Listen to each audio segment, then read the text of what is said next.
I'm Tracy Baxter with today's Record Newswatch.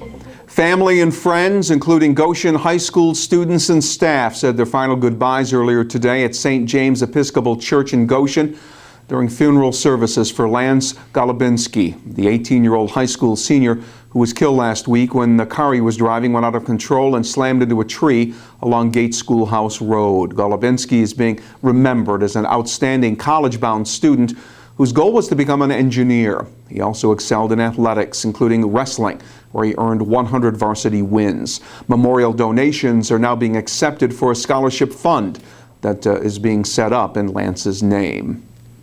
A discussion of possible casino sites in Orange County was on the agenda today for the county's Economic Development Gaming Committee, and a number of proposals have been made, including for locations in South Blooming Grove, the town of Woodbury, and a site near Stewart Airport in New Windsor. $1 million application fees must be submitted by April 23rd. State Senate Gaming Committee Chair John Bonasek says it'll be a more costly process for any developer hoping to grab one of possibly 2 casino licenses that could be granted for the Catskill-Hudson Valley region if that application is being sought in Orange County.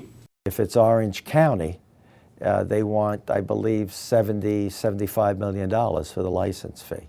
If it's in the other counties that are poorer with high unemployment, it's much lower. So I think that's a signal. It's a signal to the applicants out there. It's going to be more expensive and it's going to be harder for you if you want to locate one in Orange County. And they said clearly, if there's not home rule local support, forget about it. Prospective casino developers can't proceed without statements of support from the host municipalities. Final decision on casino locations will be made in October. Inmates and staff at Sullivan Correctional Facility in Fallsburg had a very special guest earlier today during this Easter season. Timothy Cardinal Dolan, the Archbishop of New York, came to the prison today to celebrate Mass with inmates and staff. The Cardinal then spent time after the Mass ministering inmates and facility personnel, providing a spiritual message of hope and salvation. Reporter Leonard Sparks will have more on the Cardinal's visit to Sullivan Correctional here at Record Online and in tomorrow's Times-Herald Record.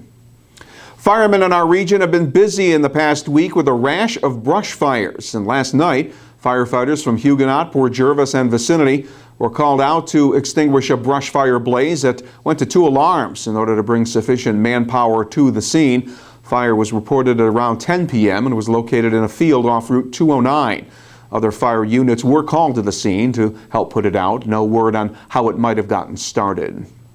He is back. Former Newburgh City manager and Deputy Orange County Executive Harry Poor is returning to Orange County government, this time as the county's new Director of Operations. Poor recently retired from the job of administrator in the village of Bronxville. As Director of Operations for Orange County Executive Steve Newhouse, Poor will work on the county's deficit reduction budget plan, look for potential cost savings and efficiencies, and review all county spending requests. Additional charges may be lodged against Michael Ukawike, the Gardner man who held police at bay for hours after firing shots near a group of neighbors Friday night. Ukawike refused to come out of his house, prompting police to put an armored vehicle in front of the residence at Route 4454. They then deployed several diversionary devices and sent a robot into the house. Police were then able to make contact with Ukawike, who surrendered without incident. A rifle and shotgun were seized from the residence. Ukawike was initially charged with felony reckless endangerment. A New Jersey man's in big trouble with the law in Ulster County, where state police say he stole the identity of his dead father for personal gain. Police say 41-year-old John Ginty of Lambertville, New Jersey, a former Ulster County resident, used his deceased father's credit card to buy goods and services from several local businesses in the town of Ulster back in September and October of 2012. Port Ewan resident Francis Ginty died in March of 2012. John Ginty has been charged with 3 counts of grand larceny and 4 counts of identity theft. And hundreds of kids were scouring the grounds at Harriet Space Park in Huguenot Sunday to grab what the Easter Bunny had dropped off. This was the 4th annual egg hunt sponsored by the Town of Deer Park Recreation Committee. And the little ones had their own section of park property to search for multicolored eggs, each one containing a sweet surprise. We buy the eggs, we fill the eggs. We fill 4,000 Easter eggs every year, so each kid gets at least 10 eggs. We put Hershey bars, M&Ms, we put jelly beans, candy kisses, bubble gum, anything you could imagine that'll fit into an egg, candy-wise, that's what we put in them. Cregan says the Recreation Committee gets donations and assistance from local businesses that help defray egg hunt costs. Some kids weren't about to wait till they got home to sample the treats discovered inside those plastic eggs. Be prepared for wet, cooler weather in the days ahead.